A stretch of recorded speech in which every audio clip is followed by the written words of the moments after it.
Welcome. I am with Josh Kaplan, founder of Clubhouse Work and Golf. And Josh, I have to say, I went to look for my polo shirt today and it's in the laundry because I've been wearing it. So I couldn't There you wear it for go. the podcast. And my daughter's always like, "Why are you wearing that shirt?" I'm like, in support of Josh and their space in Denver. Just in case I get invited out to play some golf. Exactly. Okay, this has been a while coming. We had to get you onto your second location before you were ready to publicly talk about the first one. I'm so excited to have this conversation. I love your model. I've gotten to visit your space or your first location anyway, and congrats on carefully preparing for the second location. It sounds like you're being kind of conservative with your growth plan, which I love to talk about. Okay, let's talk about you and the concept and the team, and we'll kind of get into everything. So, Clubhouse Work and Golf, I'll let you describe in your own words. I love it because it's workspace and integrates golf for people who love to golf, and that brings so many things to the table in terms of the experience. I love the space. I'm not a golfer, but I still love what you've done. Let's talk about the model. Let's first talk about your LinkedIn little motto is born to golf, forced to work. And you said your mother-in-law like 10 years ago kind of gave you that motto. So, I mean, tell me about your background and then how you conceived of this idea. And you went through our co-working startup school. So I was part of the process, which was a long process. So start from the beginning. Yeah, how far back we want to go? I grew up in Indiana, went to school in Bloomington, and like most people in the Big Ten, I moved to Chicago after school. I worked in software development jobs as a product manager for just about 18 years or so, starting back in Chicago in 2006. Honestly, had no interests or aspirations in going into co-working or real estate arbitrage. I was familiar with co-working. We obviously used them throughout multiple of the kind of the companies that I'd worked for. And, I this whole thing started, back in 2017. I joined a French software company. I was one of the few kind of remote only people. And so, it was my first remote job. I was working from home and, based off of love of golf and just kind of fact that my hours, I was generally working, 5, 6 in the morning till noon or 1 o'clock when my team in Paris would go home. In the summers I would be at the golf course 2 or 3 o'clock in the afternoon almost every day. And then in the winters I needed something to do. So I had an open spot in my garage. I built a golf simulator and kind of used that at home to have some fun. Would, take some swings in between Zoom calls and stuff during the day. And really just kind of used it to blow off steam and relax in between, work calls and stuff like that. We When my second son was born in June of 2021, I had to tear that down. It's a little bit loud. His room was right above, and I don't know if you've seen indoor golf before. It's not a quiet activity when the driver hits the ball. So I tore the sim down, put it in a crawl space and box, and kind of didn't think about it. Every year during the winter, a group of friends and we would get together at an indoor golf bar just to kind of, every Wednesday, just kind of keep the relationships alive, keep the swings going, have some fun, just a chance to get out during the winter. And it was that winter of 21 when, we were kind of sitting at the bar, some people were playing, and I was like, it's still COVID times, right? So this was winter of 21. People were still working from home primarily. It was like, guys, like I think there's 12 of us or so. We all work remote. What if we took this sim that I had in my crawl space that was boxed up? What if we just rented a warehouse for, a couple months out of the year? How expensive could it be? How hard could it be? And we just put up the sim, some desk chairs, couches. We all could just hang out during the day, play golf and work. And that's really kind of truly where the idea came from. It was, as you know, from the first couple conversations we had, it was kind of this idea of a big open space with, you know, just like what you would kind of just do more of like a switch yards kind of co-working model with golf, and just an excuse for us to play golf during the day. And that's kind of where it started. As we talked about it more every, week or so, the idea kept marinating and the word got out. And next thing you know, 30, 40 people that I knew were like, "Hey, if you build this, can I jump in?" That's the way to It, pre-sell. exactly. Yeah. And there was no concept. There's no idea. We just kind of were talking about it. And somehow we got a hold of an email list for a men's club at one of the local golf courses, like 600 people on it. So we put together a Google Forms survey, just basically saying like, "Hey, if you could play golf at work, would you want to do this?" Like, and it was the most loaded survey. Yeah. I don't think any Tell me what I would like to hear. exactly. Yeah. And I'm going to tell you what you want to hear and you confirm My biased exactly. idea. Yeah. Yes. Yeah, exactly. Yeah. It probably would not pass any standards reviews, but yeah, the feedback came back extremely positive and we're like, all right, okay, I guess shoot, we gotta look into this. And honestly, I think it was, I kind of sat on it and thought about it for a little bit. And then I think it was Christmas Day of 21. I, Googled co-working business model and I found your website and I put down the deposit and, we were off. And by January, we were off looking for space. And this was 21. And then end of 21, when did Yeah. you open your doors? First location opened up December of 24. So it was a process, 3-year process. it was a Yeah. process. Yep. I think, with not knowing much about anything, we obviously didn't know anything, thinking, the office market is terrible right now. They're going to welcome us with open arms. Who's coming to pick off 20 or 25,000 square feet? This is going to be easy. Yeah. It was like the trough of the office market. Yeah. And just to clarify for anybody listening, you're in Denver at this point. Sorry. Yeah. We're first location's in Greenwood Village, just southeast Denver, in a place called Denver Tech Center. So yeah, the hubris kind of kicked in. We're like, this is going to be easy. Like they'll pay us to take some space. They'll pay us. Like nobody else is coming to it. And hindsight being 2020, it's a darn good thing that we didn't get the first couple spots that we were looking at in early 2021. I think it probably would have worked. We would have made it work, but it would have looked completely different. We didn't have time to truly kind of learn the industry and the market and kind of what we should be doing, what we shouldn't be doing. But it was a painful couple of years. We had, I need to go back and look. I don't know how many, but 30, 40 deals make it into LOI and, make it to what I would consider, inside the 5-yard line and fall apart. We very quickly learned the word securitization, and that's truly where everything fell apart. Nobody wanted to come in and work with the first time operator, not well capitalized. If stuff hits the fan, there's no way for them to get their money back. So, that was a learning experience, and it definitely helped craft, the pitch and the approach and how we, worked with landlords and how we, the buildings we looked for. But yeah, it was a painful process to the point where we, sometimes we're not really sure if it ever was going to happen. Yep. I remember you went through it. I mean, you're creating something, what you created in your first location, and I'm curious if it looks similar in the second, is sort of party in the front, business in the back.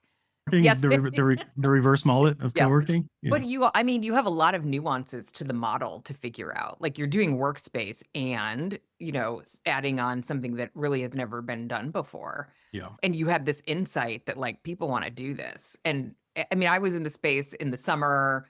It was probably fairly quiet, but still you get that sense of like, his dad brought in his kids to swing at lunch. And I was just like, this is amazing. We turned into a little bit of a daycare during the summers. And yeah. So, I mean, and I remember there was an iteration where you were going to have the golf simulators on the first floor and then the workspace on the second floor. And, I just want to just touch on the idea that landlords, we think they just want revenue, right? Like, well, don't they want to sign? They want a, 7 to 10 year lease on their books. Like, why are they not returning my calls? Why? And this mindset of like understanding that like, well, if they're going to put in an investment, it feels risky to them. You're not a, high credit tenant who's, got another business who has signed other leases before. You're a startup. How many square feet did you end up taking? First location started at 17,000 feet. So we're expanding that to about 25,000 now. But, we were looking originally, we thought 20 to 25,000 or so was the right mark. And then we found this building. It was 17,000. It split up into 2 suites. One was 6,000, one was 11,000. It kind of worked perfectly. It was kind of a match made in heaven. Wasn't as big as we'd wanted, but to be fair, like first time operator, we lowered our risk a little bit and we bid off something that we could take on. Yep. So what got the deal done in that location? So this building, it's funny, we started working with JLL in the early part of 24. And it was kind of the switch over to them where they knew all the asset managers locally. They kind of knew every square foot of every floor of every building in Denver. And it really took them coming in, A, with the relationships with the building and the brokers, but B, kind of understanding, okay, which asset managers are the ones that you want to target that will actually work with a startup. it took them kind of coming in and really saying, okay, like here's the entire market, but we're only going to focus on these, 4 or 5 landlords for you to go after. The funny thing is they didn't actually want to show me this building. We were on a tour across the street, and it didn't really quite work. I mean, we require a 12-foot ceiling clearance in our golf lounge, and that you don't get a lot of that in some of these older Oh, buildings. yep. And so I remember I asked the broker, I was like, is there anything else around here you should show us? Like, this one's not going to work. It's 10-foot ceilings. He's like, well, there's the Triad building across the street. And our JLL guys were like, no, we don't want to go over there. That place is garbage. Turns out, the building's, not the newest thing, but it had just gone back to the asset manager, and they were heavily investing in the building. And there was, 2 suites right on the first floor available. All right, let's go see it. Like, it's 3 minutes away. It doesn't hurt to go see it. And we kind of knew it was perfect from the start. They had that 11,000 square foot suite, which we turned into our office suite, was in the process of being demoed and built into a spec suite. So they were already investing money into that side of it. The 6,000 square foot suite was a tech company that basically, like seems like everybody signed their lease in January of 2020 and then never, fully occupied the space. There was maybe one person there every time we went to see it. So they were ready to get out of it. And we basically said, hey, can you guys pause the construction on the spec suite while we work out this deal? And it was quick, it was fast. They loved the use case. They're looking for opportunities to kind of revitalize the building and kind of bring some new energy to it. And we just kind of served that purpose. And so it really was truly like after what 2.5-ish years of pain and misery, like it was the most seamless, frictionless, easy process that we, better than we could have hoped. Yeah. It was time. And you're in, I mean, you're in a suburban sort of, I mean, Denver, but it's sort of not, yeah, how would you describe it? I mean, it's like a little office park, and I Yeah. don't know how many stories the building is. You don't look at the building and think, "Oh, there's a sexy co-working space in there with," and you say golf simulators, and I encourage people to go to the website. We'll put it in the show notes, because it is not like your sort of like bro bar, with bright light. I'm sort of picturing like the bar and the golf simulator vibe. It's more like a clubhouse. I mean, it's Yeah. really beautifully done. Yeah, kind of talk about a little bit more about the concept and what you're trying to accomplish, and sort of what the model looks like, and office members and Mhm. access to amenities. And you also have this restriction around, you really want the members to have access to the bays, which creates some challenges around selling non-office products. And yeah. There was a lot of nuance that, like, we studied the co-working model for a couple of years, A, with you through startup school, and B, like my co-founder and I, we were members at 6 or 7 other co-working spots around Denver, just to get a feel, not secret shop, but just like who's doing what, right? What can we, borrow and steal from? There's a lot of nuance to it. Like we're co-working and shared office at our heart, but around the edges, there's always things that we have to do differently than any other normal co-working spot because of the golf simulators. And it took us a while to kind of learn that. We launched in December of 24, and probably by February of 25, we were making some policy changes to guests and access and stuff like that. Just learning as we go, as we didn't really know what utilization would look like. So yeah, okay. So back to your original question. So originally the concept was co-working with golf, right? Like pretty simple. We thought we would be kind of going after the kind of core golfer. We called them the golf sicko market. People who really just want to, come in, grind on their swing, work on their swing, play golf during the day. I think one of the surprising things is it didn't really turn out to be that. We have a handful of those people, but for the most part, like the utilization has been completely different than what I expected, and I can get into that later. But we have 50 private offices, anywhere from a single person up to about a 5-person office, 3 TrackMan simulators, an indoor putting green, and then this kind of like club lounge that we designed kind of after high-end golf clubhouses that, look, if I had my way early on, it would have been co-working with golf simulators in an office and office furniture and stuff like that.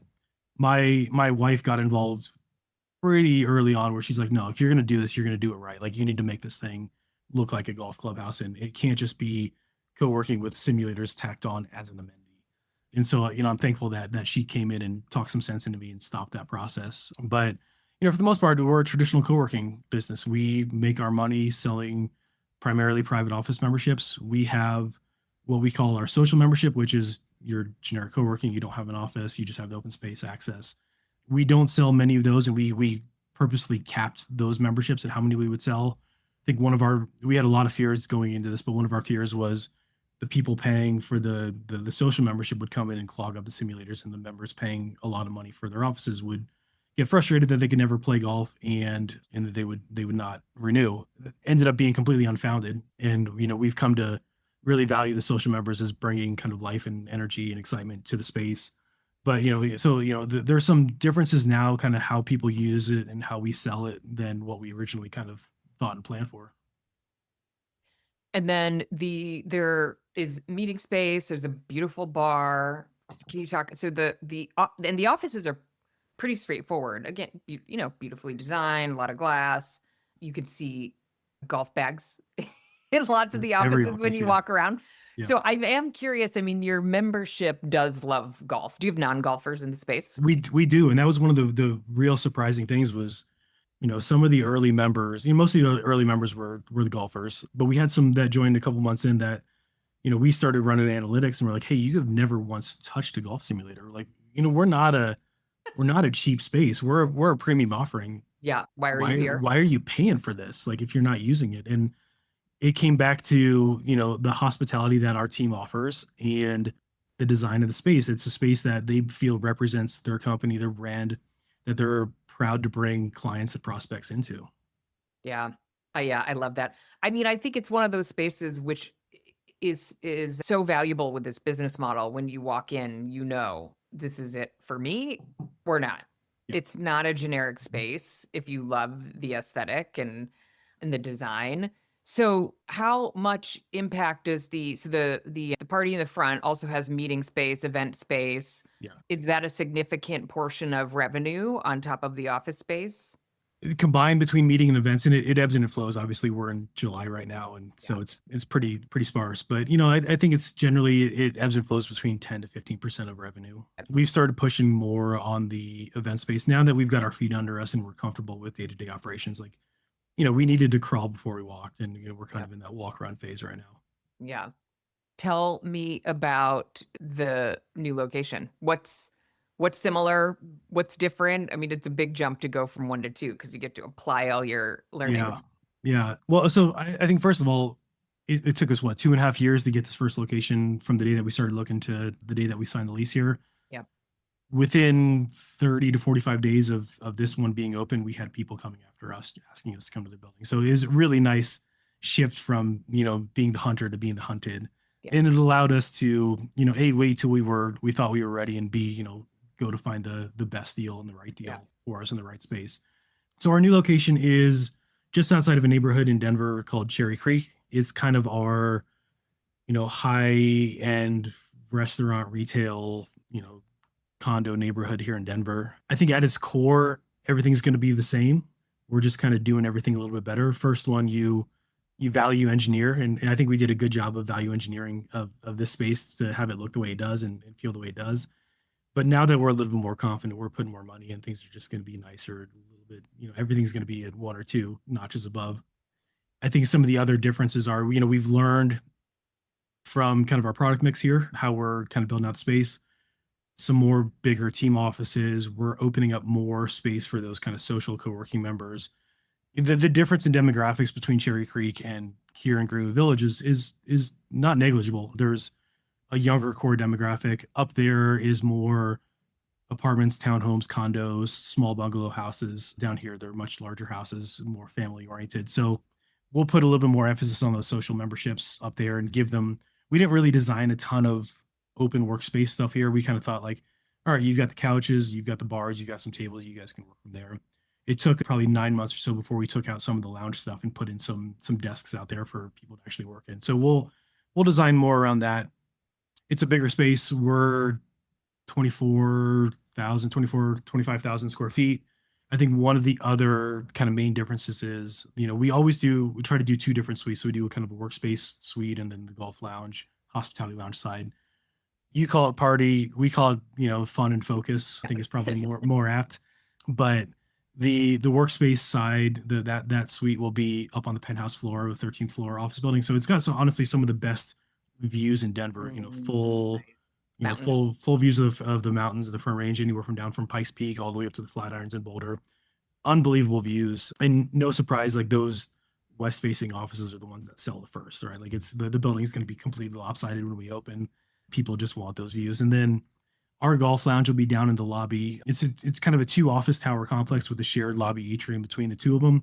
So we'll be down in that kind of lobby area, which will be nice because one thing that we didn't do here at Greenwood Village was open up, what we call kind of building or corporate memberships.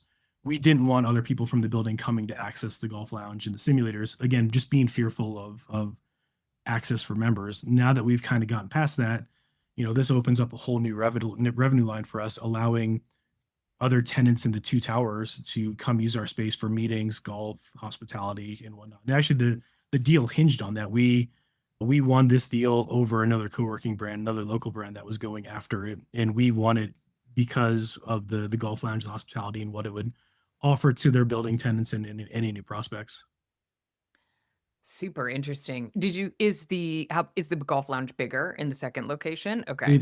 It's it's a little bit bigger. It's 6,500 square feet. Okay. It's different because here we didn't have a lot of room on the office side to put a ton of meeting rooms, so we had to put them all over here, and it was kind of already built out for that. Yep. At the new spot, this was a completely shelled lounge, so we could kind of design it as we wanted, and we'll have 4 meeting rooms upstairs. So we're putting our 2 kind of main big boardrooms and areas down there, but for the most part, it's going to be golf and hospitality. We're putting in 5 simulators instead of 3. A lot more kind of community focused, lounge focused seating, kind of a little library corner for a quiet corner. Like they'll be cousins. They won't be siblings. You'll be able to tell that they're related, but not in the same family. Got it.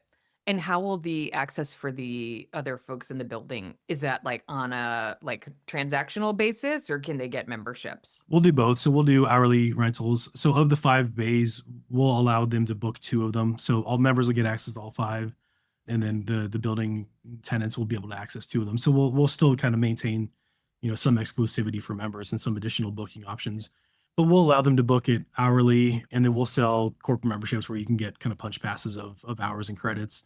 Again, one of the interesting learnings was like, people, the golf is the hook that brings people in, but like the design of the space, the hospitality, Yeah. being able to entertain clients or, use it for team building and bonding activities is like truly like how people have come to use the space. And so I'm going to be interested to see how other building tenants use our space outside of just, I just want to go play golf for an hour. Yeah. I think this will be a really exciting experiment. I agree with you. It's hard to articulate that. It's like it sort of presents as golf, but to your point, it's I mean, I used a meeting room. I can't remember what I was, had a client call or something. We had lunch, but the vibe and right, it's like you could talk about hospitality in a sort of generic workspace. I think it can be hard to deliver, right, without sort of something special that sort of draws people in, even if they're not using the particular, present as golf, but it's Well, got there's like the the bar and the clubhouse feeling, like you just want to sit there and have lunch and chit chat. And it's just a different community experience. and there's the easy stuff to pull off, and there's the hard stuff. The easy stuff is we don't charge for coffee. We don't charge for, beers on tap. Like to me, that's the low hanging fruit. Like we worked with a local coffee roaster for 4 to 5 weeks to make our own custom blend. That's right. You have your own. We have our own Clubhouse Yes. blend. Yeah. Yeah. And you can buy it on their website. It's awesome. I use it at home. Like I love it. But, nothing drives me crazier when I go to other co-working spaces or hotels, and either you have to A, pay for coffee, or B, it's just garbage coffee. Yeah. And it's not for every space, but like a space like ours where we charge what we do and we, present how we do, like to me, that was a non-starter. Free coffee, and it's got to be good. It's got to beat what you can make at home, for the most part. And then there's the hard stuff, right? Like the design, the layout, and truly like the team that we have here. It takes a certain kind of person to be that friendly face when they walk in, know everything about them. And you talk about this a ton in your podcast and in your schools. I kind of rolled my eyes at it a little bit from the early days, and then I truly kind of saw the magic of like what a good team can bring to the space, and how they help retention of members, how they help welcome guests. It truly like makes all the difference. Well, speaking of your curmudgeon, you said you're kind of the the back of the house grumpy guy, which is not true at all, and that your partner Joe is kind of front of the house. He, is into marketing. You guys do some great work. I think anybody listening, follow these guys on social. You do some really compelling work with video. I mean, that's the other advantage to having a unique space that has like actual stuff going on. It's not Yeah. like, what the heck are we going to post to social? I'm always talking to teams about like, look, you can do social, but you're competing with like reels that are pretty entertaining. So what are you Well, posting that's going to it's be, you guys have content, which is awesome. yeah. I think the funny thing is, it's both a blessing and a curse, right? Like this is Mm, maybe the curmudgeon in me always finding the negative stuff, but like it's a very visual space, right? And so you have to present photos and videos in reels primarily on Instagram and Facebook, but it's hard to not focus on the golf, right? Like again, the golf is the hook, but like we need to make sure people understand like there's really truly two businesses here, and it's very hard to communicate sometimes. Like mm, it's not just indoor golf, or it's not just co-working. And I yeah, think the other thing is, and this, I don't know if this is true of everybody, but it's definitely true for us. Like the quality of the lead difference from Meta to Google search is yeah, night is and is day. is drastic, right? And so Yep, like we get a lot less Google search leads that come in, but we convert them much higher. But it's a hard medium to sell because there's not a visual element to it. Our Instagram and Facebook ads are, what Joe produces is unbelievable. And we get a ton of leads for that. But like conversion is so low. yep, Like people are like, oh, that's cool. I'll sign up or I'll follow. And then nothing ever happens. yeah, yeah. Yes. Tricky. So where do your members come from a marketing perspective? Like are do people are they looking for co-working and they're pleasantly surprised, or is it word of mouth? Yeah. It's the attribution like really shows all of the above, right? So like we get it, the larger kind of team offices we generally kind of get through Google search, and people are shopping us and they'll go to the Venture X down the street and some other ones. We get a lot from word of mouth. Once members are here, I think my favorite thing in the world is when I'm sitting in my office and I hear somebody come in the front door, and it's a guest or a client of a member, and you hear them go, what is this place? And like that just that warms me up, but b like the word of mouth that we get from just people coming into the space, whether it's as a guest or a client, events, we get a ton of members just from events. So not only are they paying us for the event space, but now we're also reaping benefits of memberships. We're Yeah. always running tours during events, which feels a little bit weird, but it's a good way to show off the space. Yeah. Oh no, I think 100%. I mean, we would sort of prescribe that. And then I think but how many people are running events where people are like, no, I really want to look around, but Yeah. you've got the, no, I really want to know like, oh, what would it be like to work here? Yeah. Yeah. Okay. I have more questions. Tell me about your pricing. How premium is it? So each location is a little bit different. So for Greenwood Village here, we have our private offices starting at $1,000 a month for the single person interiors, and that goes up to just shy of 4,000 for kind of like the large corner ones. We're expanding. We're adding 30 more offices upstairs on the fourth floor, so we're on the ground floor here. Yeah. The upstairs offices will be a little bit more premium. Just again, the second you can start peaking the mountains, The things get a views. little bit Yeah. more expensive. Yeah. We offer our social membership, which is our co-working membership, for $500 a month. That comes with, it's a full blown member, 24/7 workspace access, and then you get unlimited access to the golf simulators. Yeah. Okay. But I love that because the pricing pressure on flex memberships is going, Yeah. there's a lot of downward pressure on that pricing. I mean, I see memberships all the time for less than $200. So the fact Yeah, that and we might be falling victim to some of that pressure. So the one thing I didn't mention is, our memberships, all that pricing is standard 12-month membership. So we yeah. haven't really messed around with month to month, 3 months. We'll occasionally do 6 months as a one-time trial.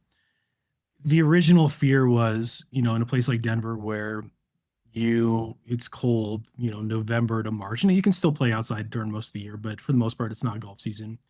Our fear was that month to month or 3 month members would come in and just overload the space from November to March, and then they would leave. Again, that ended up being completely not true. And so, I think when we kind of started with 12-month standard, like that was the fear. people are truly like, people need workspace 12 months out of the year. They use it primarily as a workspace. The golf is the added benefit. So like that fear was pretty unfounded. So we'll open up a kind of a new tier of our social membership here for the second location that allows for, a very lower level month to month, just as kind of like we get actually, we've had a lot of people say like, I already have an office near there. I just need a place to go hang out, play a little bit of golf and entertain clients. Or a lot of people say like, I don't play golf at all. I just want a place to come that's loungy, clubby, that I want Yep. to entertain clients. Yep. And so we're starting to open up some more of those kind of lower level tiers just as a way to get their foot in the door. Our social members end up converting into office members eventually anyway. So like I'm okay with, you know, lowering the barrier to entry both in terms of cost and commitment. Yeah. Can you talk about your team? So, well, we've got Devin, who is is influencing design, and I'm sure other business decisions on the back end. Yeah. Who's your lovely wife, who comes to the conferences. So people listening, if they've met you, they might have met Devin. And then Joe was not an original partner, but He was actually, he yeah, he was. he was Okay. from the beginning, yeah. So Oh, okay. he was there sitting at the bar with me on day Okay. one, Okay. kind of ideating on it. He had a day job for a Well, while. we all did, Yeah. but Which is a good, I support that move. Yeah. which my And I wife, support the spouse with the day job. luckily my wife still has a day job. Yep. Yeah, I get to come play, and she's the one who's working. I mean, it's a true yin and yang situation, right? So like, I come from a startup kind of innovation background. Like a lot of the jobs that I did in software companies were running innovation labs, which are really like the whole idea is like you don't need to be super structured or organized or not a lot of planning. Like just run fast with scissors, break things, learn what's going to work, and then somebody else will figure out how to productionalize that and make it more enterprise focused. So that's me and that's my style. And so Dev, my wife, is more of the enterprise organizational focus. Like I'm a 20 planner. years at Accenture. That's all we have to say. Yeah. Yeah, exactly. Yeah, you don't last that long there without some of that. And so she's a good yin to my yang with first location. Like I couldn't find an invoice from anything or any budgets or anything from the first location. It's in my email somewhere. She's got everything in spreadsheets and Gantt charts and plans, all this stuff. So she's really good at keeping me balanced from that perspective. Joe is interesting because so he came from a kind of UI graphic design background, which like you see that in all of our marketing and our branding and stuff like that. But I didn't know if there was a lot of other skills that he had that would really translate. So it was truly like a leap of faith. But one thing that I learned about him early on was he's the kind of guy that like if he doesn't know how to do something, not only will he figure it out, but he will master it within 6 to 12 weeks or something like that. And so, really truly anything that we throw at him is like, all right, I'll go figure it out, and then he becomes a master of it. And it's been truly a huge benefit. And we talk about me being, back office, back of house, curmudgeon. Like I'm the face that nobody ever wants to see. Like we call him the golden retriever. He's the happy face that everybody's his best friend. Like he's the really great kind of community, forward facing person that, he handles our branding, our marketing, and then our community kind of stuff. So I sit back here and I run accounting and payroll and all the boring stuff that nobody wants to do. And he does all the fun stuff that impacts the community. And then tell you about sort of the location team. How are you staffed? So we currently have two, we don't call them community managers, we call them hospitality managers because why not? We got extremely lucky. So our first hire, she came from Venture X. So she knew co-working, she knew kind of the day-to-day operations. The funny thing is I actually joined that Venture X for 3 months just to kind of secret shop and get a sense. And she was the community manager there when I joined. And I went home that day and Deb asked me like, oh, how was the community manager? I was like, oh, she sucked. She was not organized. She didn't know anything. It turns out it was like her third day or something. Oh. So, but it's funny that like when she applied to the job in November of 24, I was like, oh, you're never gonna guess who applied to this job. And truly like one of the reasons why this place works the way it does is her. Like not only did she kind of know how this place should operate day to day and like all the kind of micro stuff that you need to do to make the community and space run, but like she is that super bubbly person to see, good friends with a lot of our members. Like she's going to Red Rocks concerts with some of them. Like she just like truly like if she were not to be here, members would quit immediately. So we're super good news, bad news. Yeah, don't tell her I said that. Yeah. But so yeah, we were extremely lucky to get her, and she really she allowed us to focus on the kind of the bigger picture stuff. Like we didn't need to bring in a new community manager and train them on the stuff that we Yeah. didn't really honestly know how to do. So took a lot of pressure off of us on day one. And then we recently hired, well, it wasn't recently, I guess it was January, beginning of January, she started. We hired another community manager, hospitality manager, who came from another local co-working brand, Shift. She worked at a couple of different locations and a couple of jobs. And of all the places that I was a member of and I secret shopped or whatever, Shift was the one that was the most impressive. And I know you've had Grant on here before and a couple other their team members.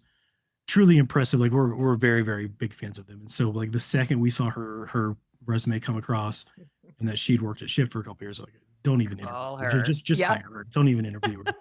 And again, like following that yin and yang approach, Kristen, the one that came from VentureX, our first one, is more of that kind of in the moment, less organized, less planning, but super bubbly. And then Cass, who came from Shift, is more of the, all right, guys, there's nothing written down here. We got to start writing stuff down. If we ever want to grow and scale this, like I'm going to build, like she spends half her day building operating procedures. So again, a true just balance of the two of them. Yep. So you operated 17,000 feet with just one manager. Yep. Yeah. No, Joe and I were on site practically. Okay. You're okay. So you guys sort of serve as, but not really. Do you know? I mean, we were changing kegs. We were fixing, moving desks. Like, we were on site staff for the most part. And, as we grow into the second location, we're, our focus is more on that and getting that space open operational. And, we're really trying to do that thing where we step away from the day to day and focus on growing the business. So we just couldn't do that for the first 6 months or so. Yeah. And it's great to grow in town because you'll have those SOPs and Cass can help you launch the new location. And so, yeah, Cass will be going up there, which will be great. And, like, again, like with her going up there, it feels like we're starting on third base there, right? Like there's just so much that Joe and I don't really need to think about or focus on because she's got it all covered. Yeah.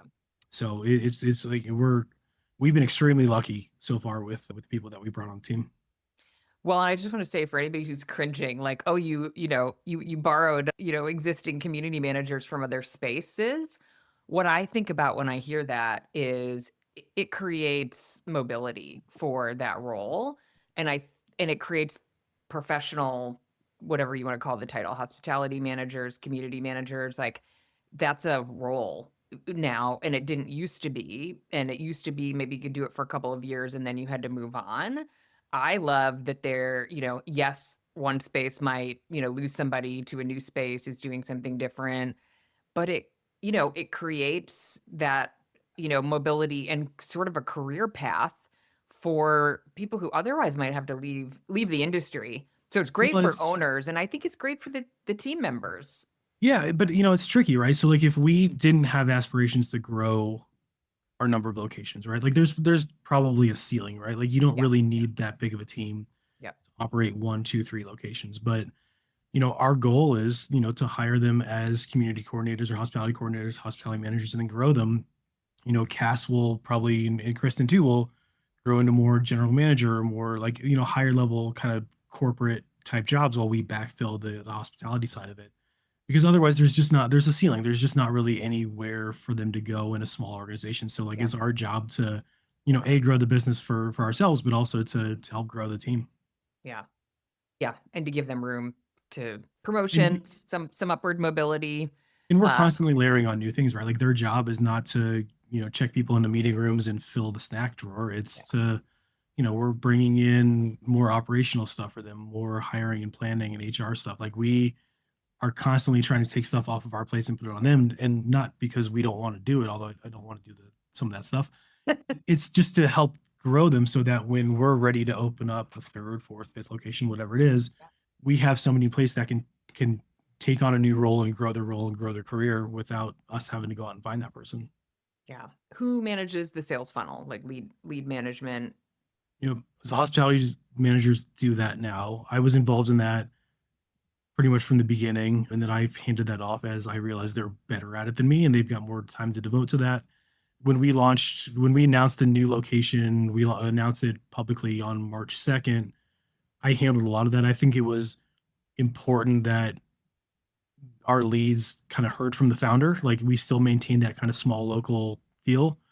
But at a certain point, I'm like, all right, Cassie, you got this. You can do this better than I can. So it was a humbling moment to realize like, all right, like I'm actually holding this back a little bit. They can do it better.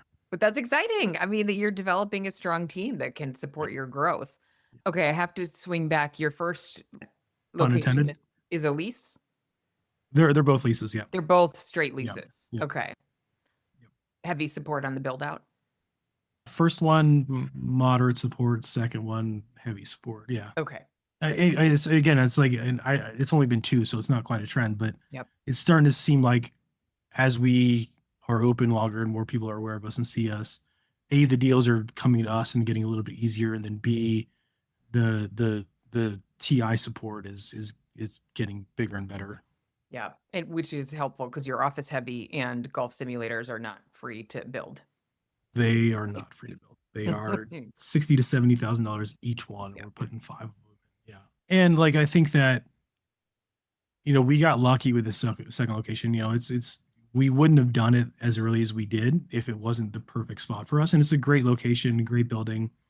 But we're actually taking over a space from an old operator, another co-working operator that had built out practically every office already. Now this is an interesting scenario. We're actually taking walls out. I don't think we actually built any new walls. So we got extremely lucky to have a space that the bones were there and already built. We didn't need to build anything new.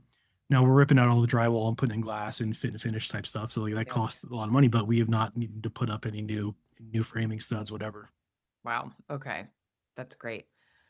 Okay, tell me about your sort of conservative approach to growth. Because I remember when you first started marketing, you were like, oh, I'm getting inbounds from other cities who saw us on Facebook and were like, hey, can you come to Chicago or whatever? Which is another reason why I don't handle marketing anymore. Because our first ads that we launched, I don't. Oh, you didn't put like the geofencing on? I think I probably screwed it up somehow. We're selling to the whole country.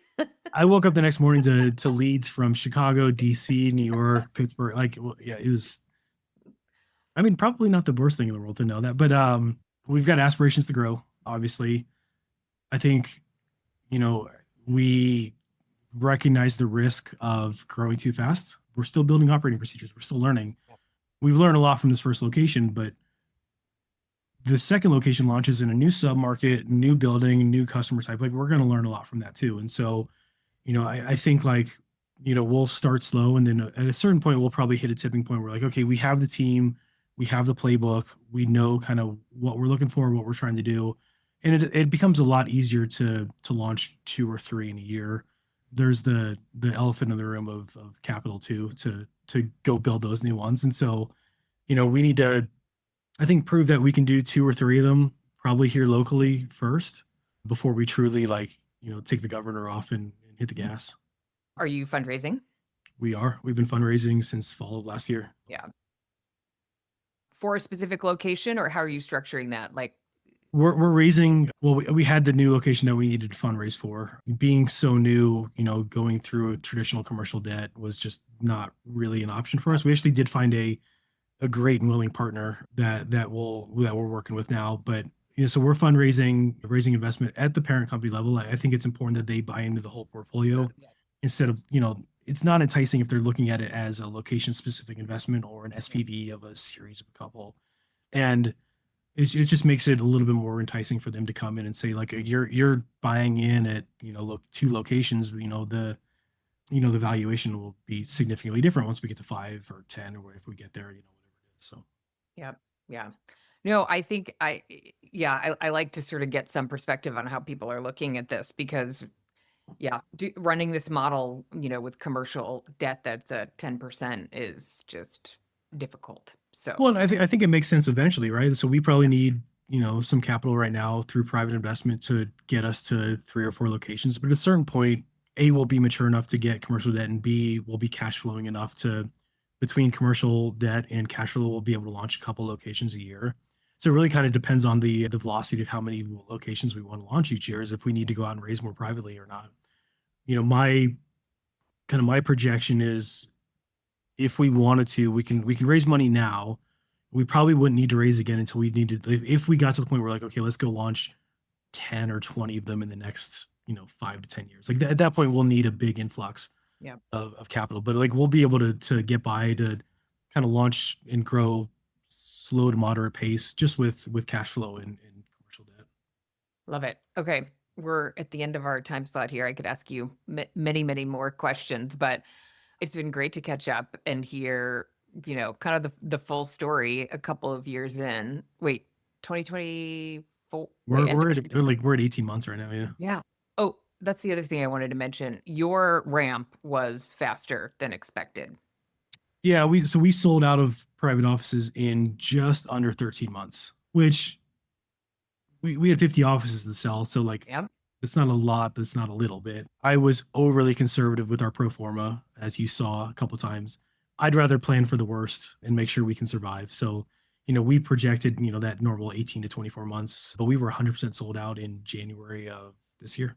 Yep. What do you attribute that to? I mean, it's got to be the product, right? Like it's it.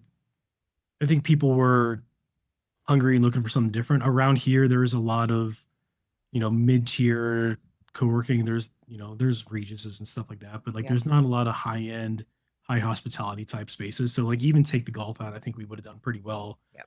Just with the design and the hospitality stuff. Yeah, love it.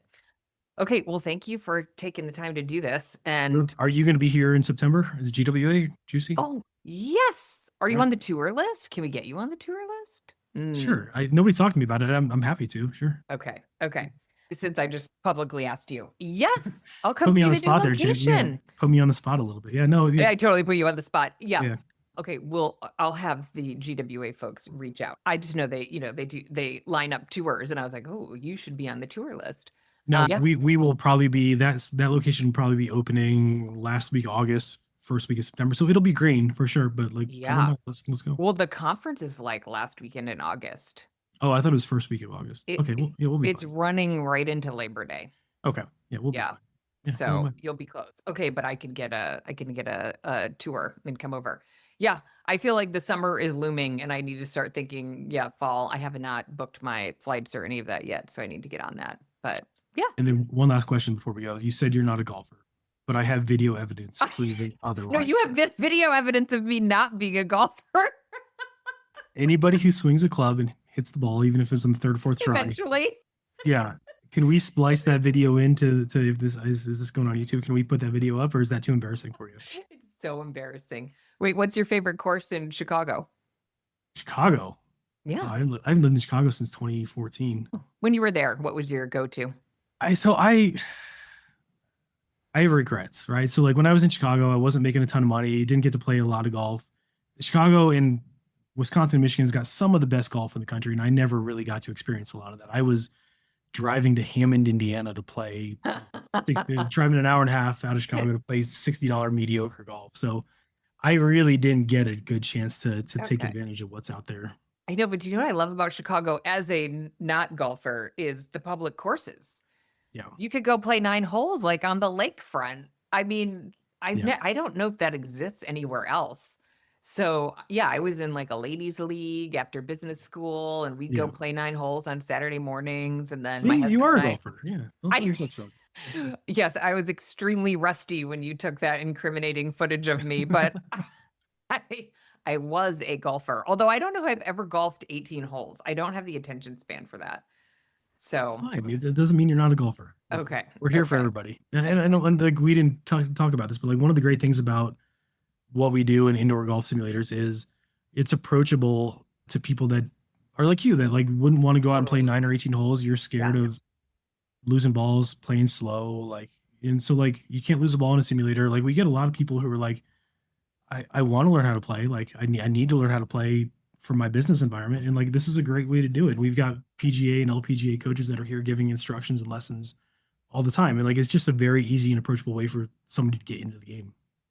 Yeah. If I was a member, I would take lessons and probably pick it up. I think I'll pick it up at some point for social, yeah. In my retirement. There you go. Okay. Yes. Perfect. We'll see you in September. They were awesome. Thank you. Thanks, Josh.